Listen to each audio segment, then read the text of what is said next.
I'm Niles Reyes, and my guest on this episode is Kieara Hill. Kieara Hill serves as an associate at CBRE Philadelphia and focuses on office tenant advisory and corporate services primarily in the downtown area. Prior to CBRE, Ms. Hill was an assistant director at Savills, where she provided a wide range of tenant representation services. Kieara is very passionate about community involvement, and she currently serves on the board of Friends at Hockessin Colored School No. 107 Incorporated. Additionally, Ms. Hill serves as the co-chair for University Relations at CoreNet Philadelphia. Kieara is a graduate at Temple University with a Bachelor of Business Administration in Real Estate and a minor in Legal Studies. I spoke with Kieara earlier, and here's what she had to say. Kieara, thank you so much for joining us here today. Thank you for having me. It's a pleasure. Thank you. Yeah, so let's go ahead and just jump right into it. So let's start all the way back to your roots. Where are you from? Where is your family from? Share a little bit about that with us. Got it. So my mother was born and raised in Chicago, Illinois. My father is from Albany, New York. Awesome. And my grandparents raised my father in Albany, New York. My grandmother was a teacher. My grandfather was an author and a doctor as well. And that foundation alone created a really good pathway for me to care about my education. Education was always the heart of everything that we did. My parents met at Howard Law School. They are both alumni of Howard Law, and they then moved to Plainfield, New Jersey, where I was born and raised. And I was born and raised there, like I said, and then it was just an experience being raised by lawyers. Everything was very contractual. I had contracts for everything down to all of my pets to school. Okay. No, that's awesome. Thank you so much for sharing that. That's cool. And I find that a lot when people are raised by educators, they take education very serious. Very serious. Very serious. So I'm not surprised. So let's dig into that a little bit about your family dynamics. Do you have any brothers and sisters? I do. I have one sister. She is older than me, and she is an academic advisor at Montclair State University. And she's also an alumni of FAMU.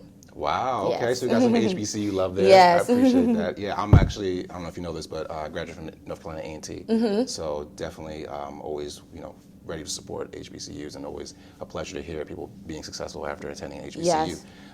So you have one sister. Any brothers? Nope, just it. That's it. And cool. And your grandparents, they still live in New Jersey? No, they're actually both passed on. Oh, My grandmother passed away a few years ago, but they were, like I said, extremely pivotal in all of our educational endeavors, and very proud of my sister and I. Oh, I can't imagine. So, all right, so we'll go ahead and move on. Speaking of education, we'll just go ahead and jump into where you went to school.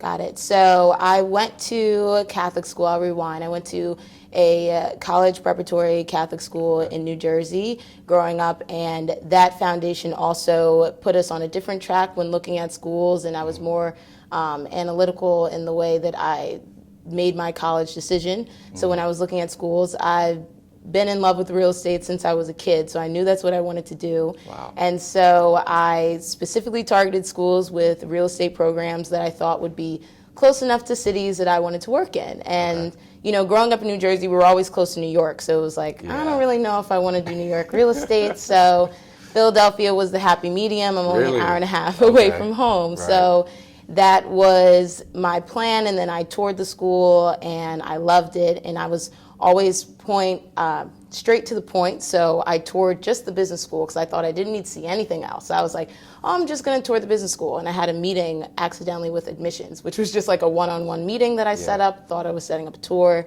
And there was a wonderful woman that helped me throughout my entire process, and getting my parents on board to having me in an urban area because I'm from the suburbs. So it was a whole process. I have email threads called Kiara's Journey to Temple because we were trying to campaign my parents to getting me to go. So it was an experience, but really happy I attended there. And with your parents having attended HBCU, did they try to steer you in that direction as well, or they were very supportive and just said, hey, Temple's a great school? Yeah, so they were very supportive, and I will say, since my sister is older than me and she did graduate from FAMU, it was one of my options, and I did apply to Howard, but they, some of the HBCUs didn't have real estate programs that I was looking for. So that's really what it came down to.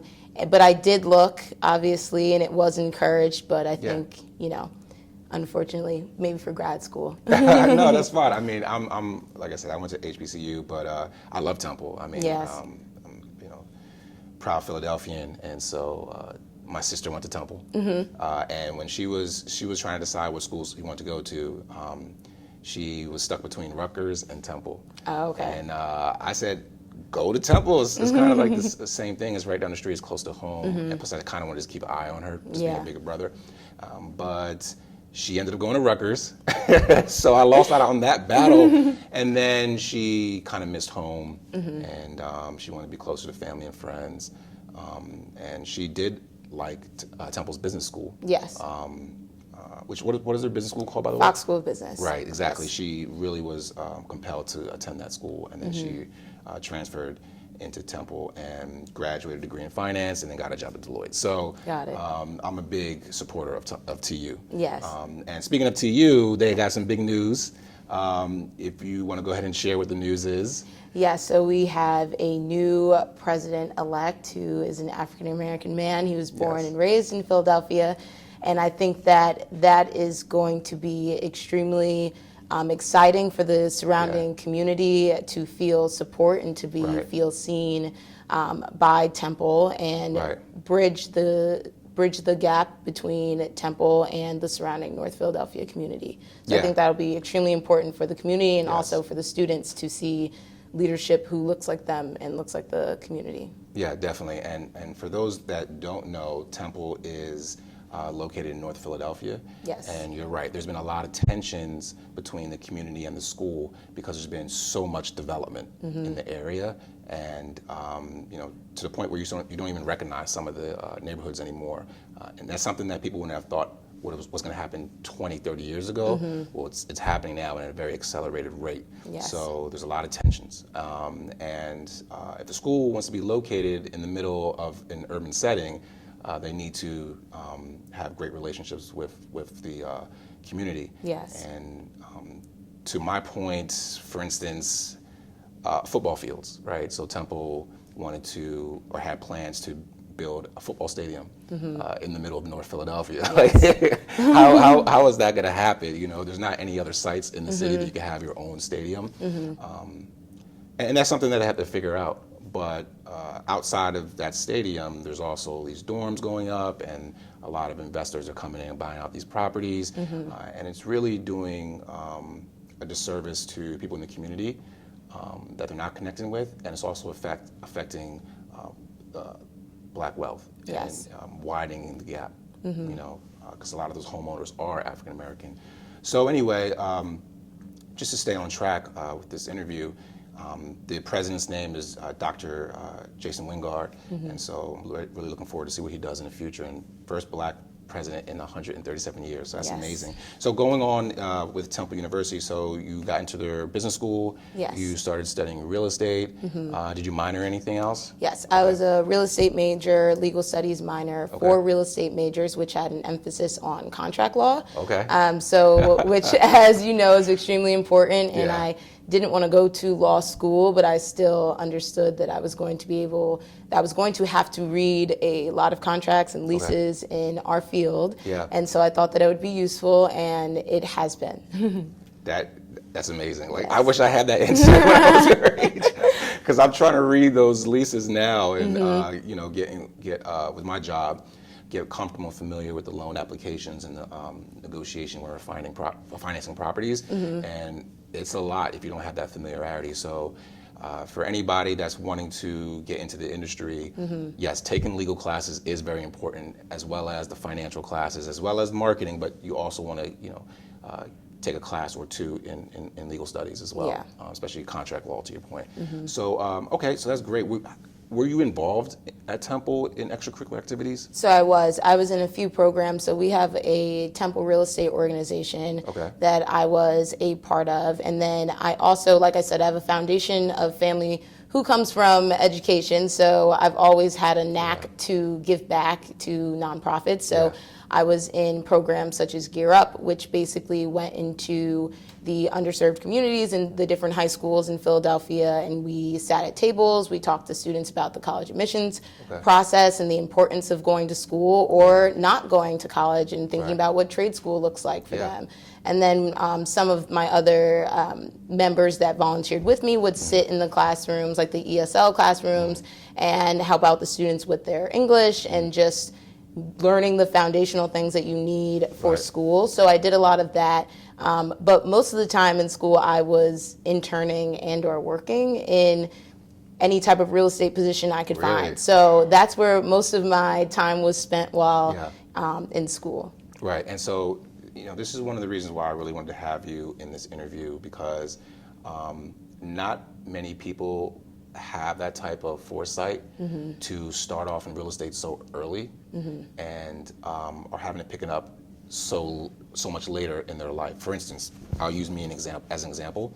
I didn't get into the industry until I was in my 30s, right? And that's because I had no exposure and no knowledge. And that's because outside of residential real estate, which everybody's kind of familiar, well, pretty familiar with, commercial real estate is under the radar and has been staying that way for a very long period of time. That's because it's mainly based on a lot of relationships. And then the commercial real estate companies don't really attend career fairs at schools, et cetera.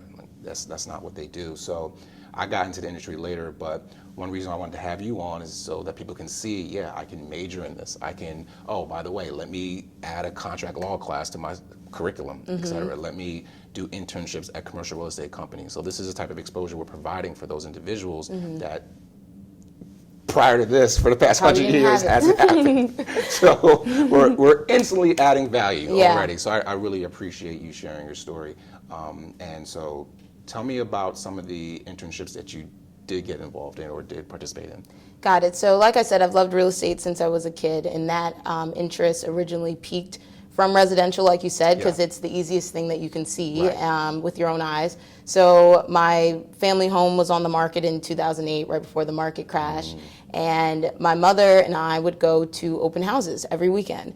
And our house never sold, but we kept on going to open houses from 5th grade to senior year. And I had tons of mentors through that would say, Kieara, we've watched you grow up in these homes and you never move. But my favorite thing to do used to be to sit outside and determine the value of the home based off what I knew about the school district, the local government, just like things like that. And so I had a mentor who said, she worked at Keller Williams, she said, I think you like this for other people, but it's fine for me because I'm here in New Jersey, but you're about to go to school, you need to do something bigger. And you need to you're capable of more than selling homes. And not to say that there's not value in selling homes, but I think that you can do something else that I didn't have the opportunity to do. So I had my father's friend worked at CBRE, which is a medical supplies company. And their tenant rep was Avison Young. So I got connected when I was still in high school, and I was like, well, please let me intern with you before I go to school. He said, Kieara, if you go to school for a year, if you still like real estate, come back, I'll hire you. So I was like, okay, I went to school for a year, came back, he hired me.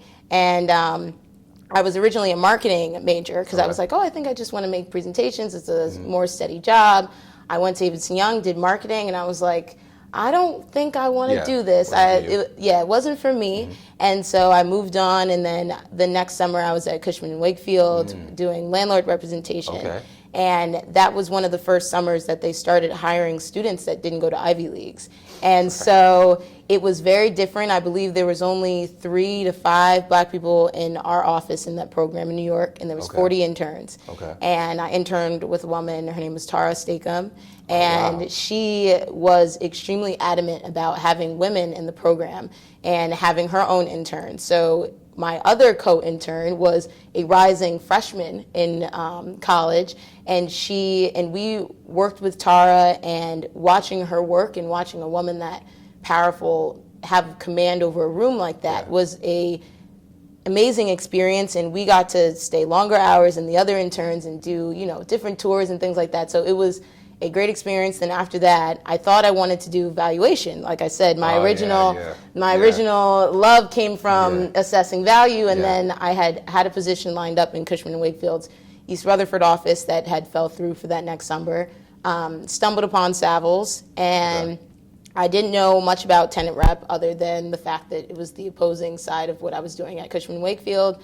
Got into it, loved it, and I interned there throughout the summer, fall and spring, and then I started my full-time position there and then transitioned to CBRE just recently. Oh, wow, that's So. an amazing story. That's an amazing Yeah. story. I mean, okay, first of all, let's break that down. Shout out to Cushman & Wakefield Yes. for starting that program and, kind of redirecting their focus on their talent. And obviously there was some diversity was able to come through the pipeline because of that. Yes.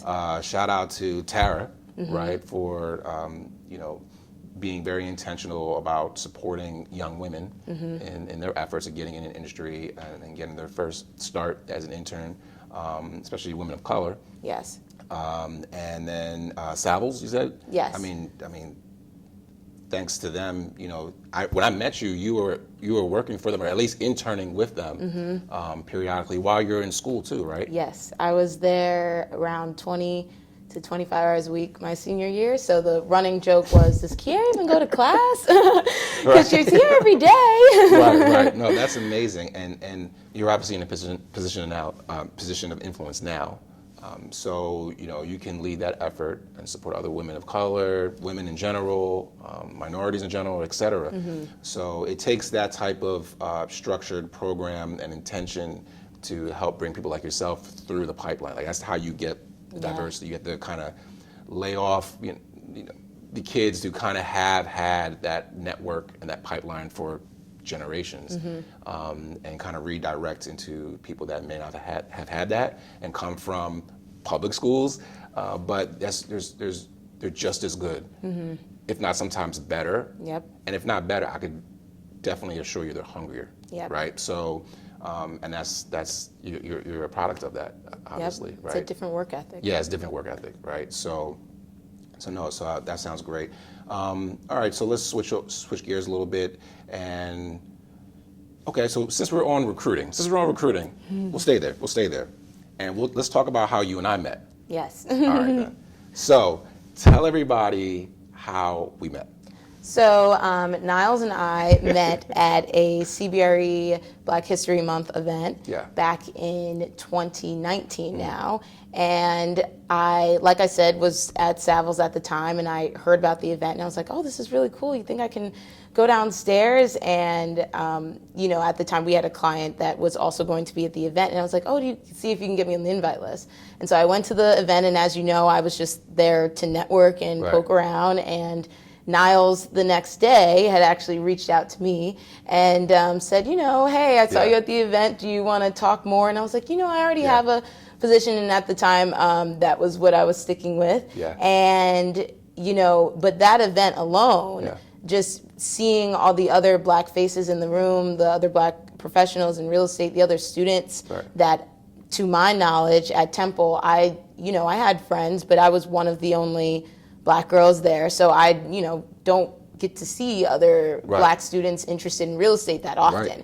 So that was a good experience for that, just to see the students at the other HBCUs in the area that I didn't even know, like I said, were interested in real estate because I didn't think that they had programs. So that is how we met, and we've stayed in touch ever since, and you've been such a help to me. Yeah. So can you plug that client's name?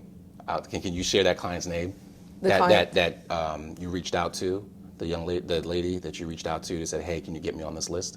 Oh, so I reached out to our client from Jefferson. I reached out to Dominique. Yes. And so I said, Dominique, can you get me on this list? And can you tell them who Dominique is?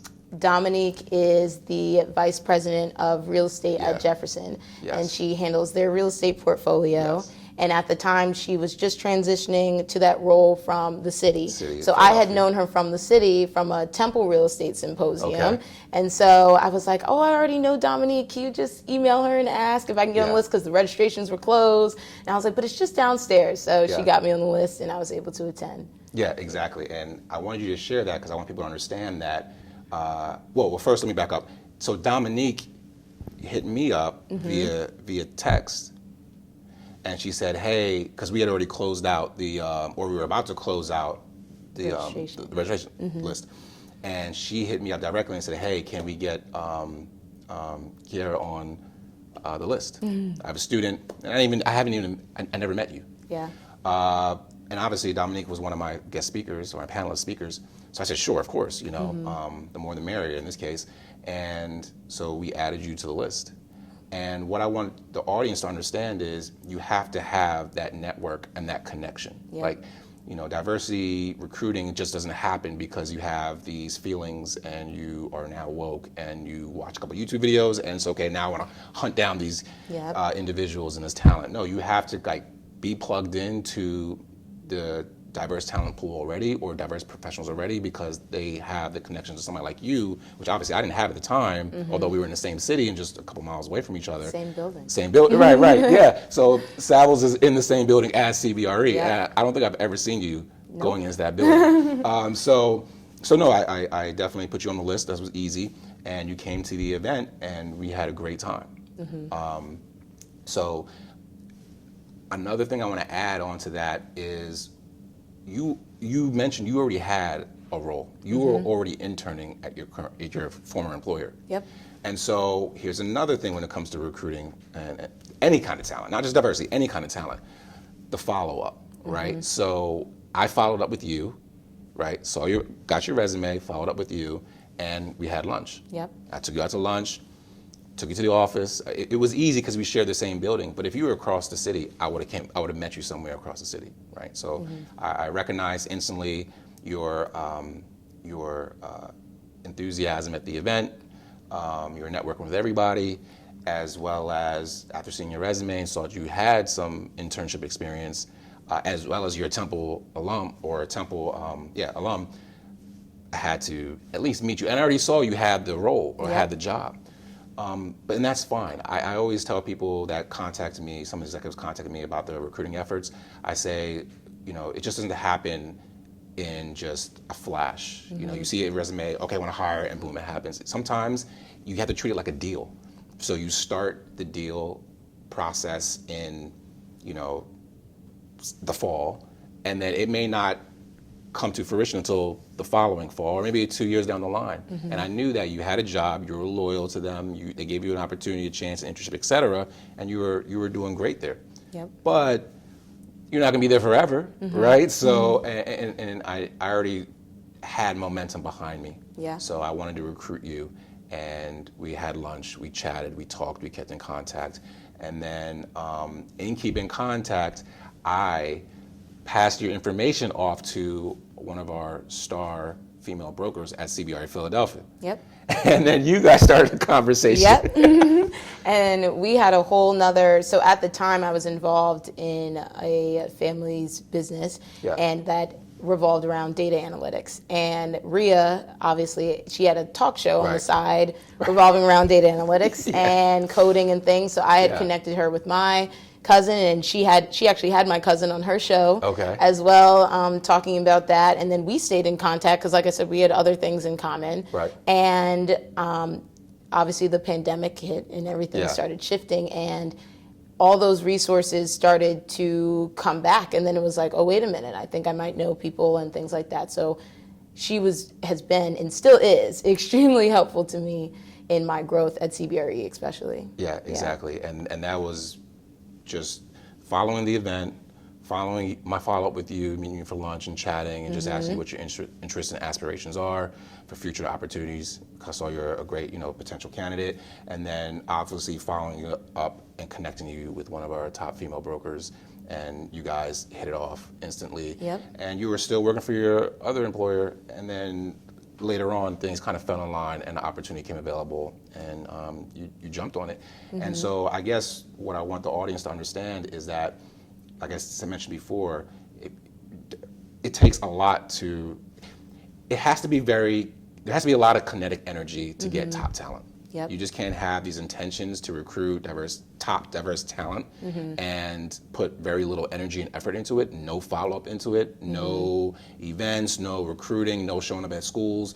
If you don't put in that type of effort, you're not going to get the results you want. And that's pretty much for anything in life. And like I said before, you have to treat it like a deal. And I treated you, I hate to say this, but I treated our relationship early on like a transaction. Like I Yep. had to close on getting you in, and I knew the different people to put you in front of, and the relations that would help. And even if it was 2 years later, 3 years later, that was fine. Like, Yeah. I had to build a pipeline, and you were one of my first candidates in that pipeline. And I guess probably like a year later how long did it take? So that was 2019. Okay. I started January 2021, so almost 2 full years later. Yeah. So. Yep. So it took. But now CBRE Philadelphia has like one of the top talents.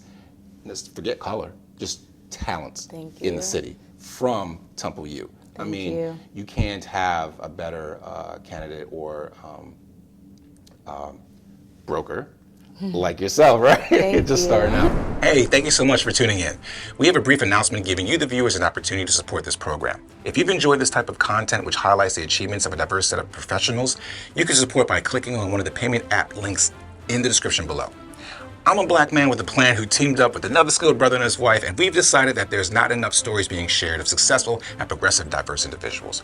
For instance, if you haven't caught on already, I'm from Philly, and if you're from Philly too, see if you can answer these 3 questions. Who is the most popular black actor from Philly? Okay, who is the most successful and well-known rapper to recently come out of the city of Philadelphia? Last one. Who is the most famous and highest paid comedian to come out of Philly? Now, you didn't even have to be from the city of brotherly love to know the answer to those questions, because anyone that's been paying attention to the American culture for the past decade knows who these fine gentlemen are. And it's a testament to the talent in the city I call home. Now look, I'm not trying to name drop, although I just did, but it helps provide context for the next set of questions. Check this out. Can you name one minority individual from the city of Philadelphia who has served or currently serving as a chairman or CEO of a Fortune 500 company? Who is the most successful minority banker, venture capitalist, and or entrepreneur to come out of Philly? Currently, who is considered one of the most distinguished minority educators, lawyers, accountants, doctors, or my personal favorite, commercial real estate developer in the city of Philadelphia? Don't know? Well, I don't know either, but I'm on a mission to find these individuals, interview them, and ensure that we all know who's who going forward. Okay, now that you get my drift, here's your opportunity to support the ongoing efforts to highlight a diverse set of professionals and to inspire the next generation. Eventually, we're looking to go across the country to speak with you or someone you know at the top of their game in their respective industry and has significant community involvement. Please contact me on LinkedIn right now. Remember to like, subscribe, and turn on your notifications for the latest videos on this channel. Thank you, and enjoy the rest of the video. So that gives a good segue into brokerage. And tell us a little bit about what you do at CBRE Philadelphia right now. So right now, my partner's name is Les Haggett. I should mention him. Shout out to Les. And Rhea introduced me to Les, and from day one, we've been very much on the same page. And I remember when I met him, I said, I don't want to work with anyone or any firm that started caring about my people just because you saw us murdered on television. And that is who I want to work with. Yeah, right? That's another thing. Yeah. And I was very bold and intentional in the types of connections going forward that I was making, because I was like, this is Kieara Hill. You're going to know who I am. I'm upfront, I'm direct, and that's what it's going to be. And since that day, we have been rocking and rolling, making connections and working together. And we both love nonprofits, so we just help them find their administrative offices. He's also helped them find different community centers and things like that. So what I like about my role right now is that it's not, even though we're tenant representation, we do office tenant rep, mostly downtown. That's our bread and butter, but we still get to do a lot of community work just because of those organizations that he's involved with, such as Ed Snyder Youth Hockey Foundation, Alex's Lemonade Stand. So just different organizations that I've had the pleasure of continuously working on their accounts. He also has one portfolio client that I've been learning how to manage and have been going through all of those leases and tracking critical dates and just being on top of those transactions, as well as doing one as well. So it's been kind of like drinking from a fire hose of information, and I think what CBRE has been able to give me is a network for my clients of other people that just aren't brokers, and so it allows me to interact with other service lines and things like that and learn from them as well. So that's a little bit about what I do on the day-to-day, and then as well as business development, working on existing client needs and just things of that nature. Yeah, no, that's awesome. Thank you so much for sharing that. And you know, you being in the role you are in right now is not only amazing, but it definitely sets a precedent for, you know, young women at Temple, Drexel, any of the schools in the Philadelphia area. Shoot, this thing can be seen by anybody across the country. So anybody looking to get in, how do I get in? What is tenant rep? What does that entail, et cetera. Seeing you definitely kind of helps give them a push, and that's why we're here to share your story. So let's pivot into nonprofits. Let's talk about some of the stuff that you're involved in, particularly in Delaware. Got it. So I am on the board of the Friends of Hockessin Colored School. Wait, hold on. So you're already on a board? I'm on 2 boards, actually. Okay. I got to step it up a little bit. I'm not on any boards, but So, all right. yeah, so cool. I'm on the board of the Friends of Hockessin Colored School number 107, which was one of the 5 schools included in the Brown versus Board of Education case that brought down the segregation of schools. Yes. And I originally got involved in that project because my professor, David Wilk at Temple, had been involved with the school, the Friends of Hockessin School, the Friends of HCS, so that's the shortened version. So they actually saved the school from a sheriff's sale. And, you know, their original goal was that we don't want this to just become, you know, a plot of land that someone bulldozes over and forgets about the history that happened here. So I originally heard about the school when I was still in school. I was a senior, and we had a lot of freedom over what we wanted to do our capstone project on in our real estate program. And my professor had mentioned the school and the redevelopment efforts to turn it into a diversity, equity, and inclusion training center for the local students in Delaware, and also for people in our region to know that there's a historical landmark so close.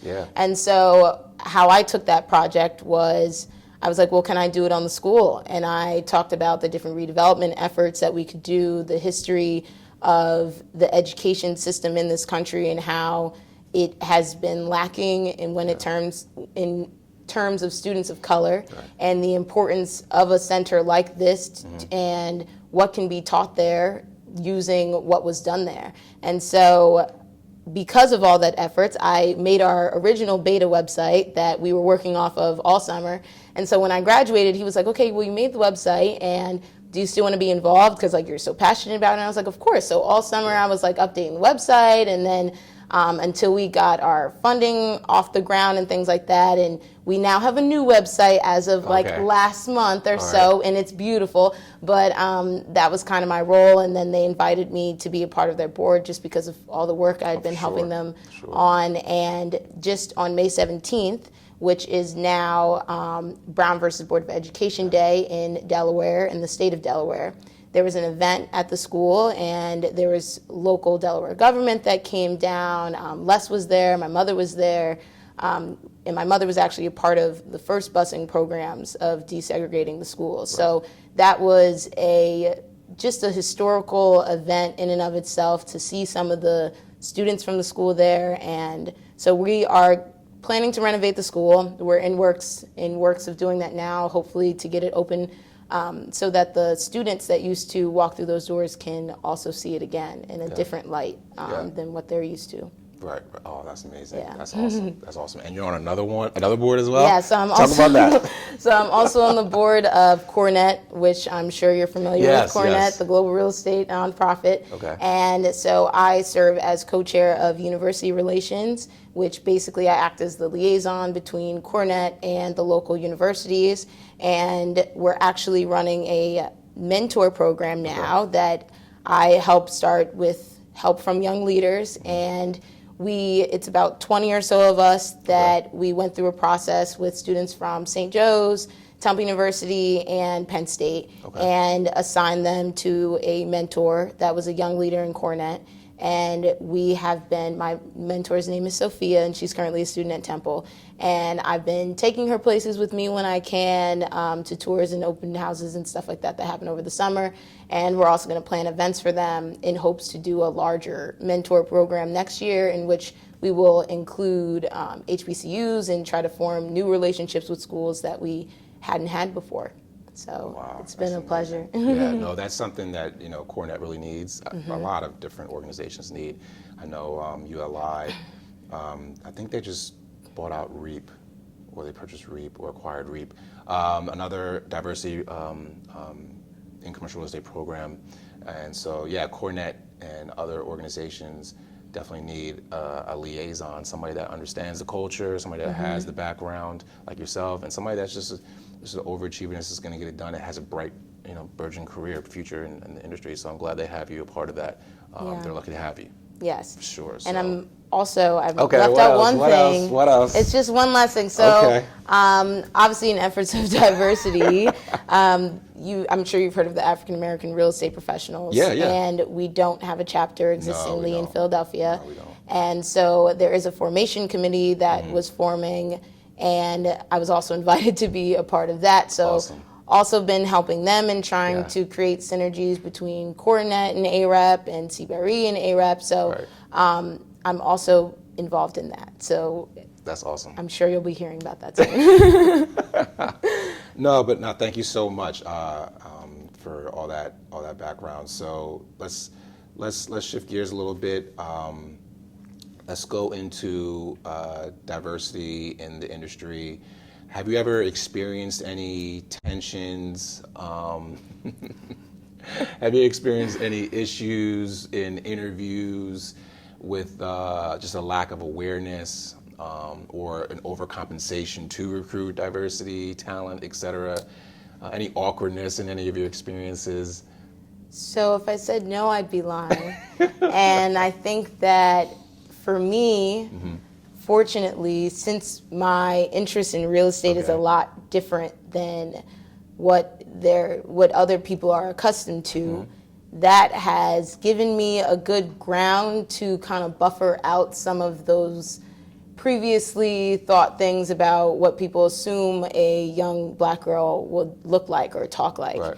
And I think that in those processes that I've received any pushback, it was mostly due to shock, and if anything, it was more of the aftermath of where do we find people like you, which can equally be as offensive in a way. Right. So it's kind of it's been different, but I will say that in each of my hiring processes, I was always on the cusp of change, and I think that cusp of change allowed people to be more open and accepting towards me. Right. But I will say that is very siloed and very much so towards me, because I have counterparts and classmates who have not had the same experiences. So I think that fortunately my resume kind of puts a block, because there's not much you can think, because obviously I've been at several places. But I will say that once I get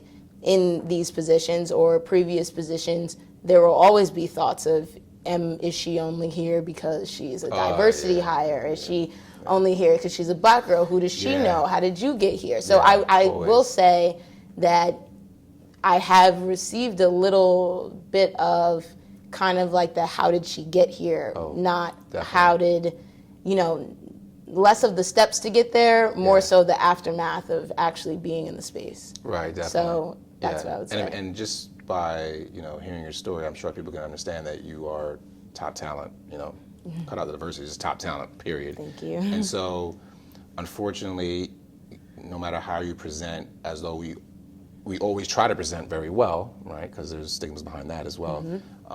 There's still always going to be questions and doubts, and that's something that we live with. But you are breaking through those. You've already broke through those barriers, and people just have to see you for your work ethic and the things that follow. And people will be reading about you in the papers, et cetera, in the future. So this is just a chance for them to get to know you before that happens. Yes.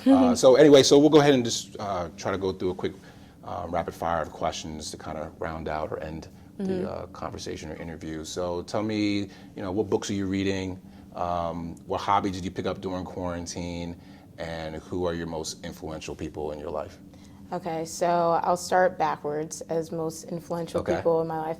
I would say my parents, because like I said, I was raised very contractually, very strategic. So because of them, I've always been very calculated. Like I said, when I was applying to school, I knew exactly what I wanted to do. I had the floor plans of Morgan Hall to figure out which dorm, either 3, 5, or 7, faced the city and had blue walls. Like I've always been like very calculated in everything that I do, and that comes from watching them work. And so I would say that's the most influential people in my life.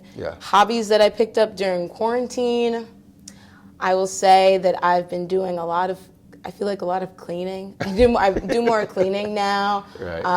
Didn't really pick up any new hobbies per se. Than I think just being easier on myself. That doesn't really sound like a hobby, but I think that because I've always run, my hobby has been like actually taking time to like pause and making sure that I actually do things for myself. And books that I'm reading right now. So like I said, my grandfather is an author, and he has a book. It's called The Moaner's Bench, and it's a fictional kind of depiction of his life in Arkansas, because he grew up in Arkansas. And so I've been reading that currently. So that is the rapid fire. Did I miss anything? No, you got everything. Thank you so much. You did it backwards too. I really do appreciate it. We'll ask one cool down question. If you weren't in commercial real estate, what other career would you do? I'd be an educator. Okay, awesome. Well, thank you so much for coming here today and sharing your story, Kieara. I really do appreciate that. And everybody else, thank you for joining today. You could check out our other videos on our other YouTube channel, and feel free to reach out to me if you have any questions. Thank you.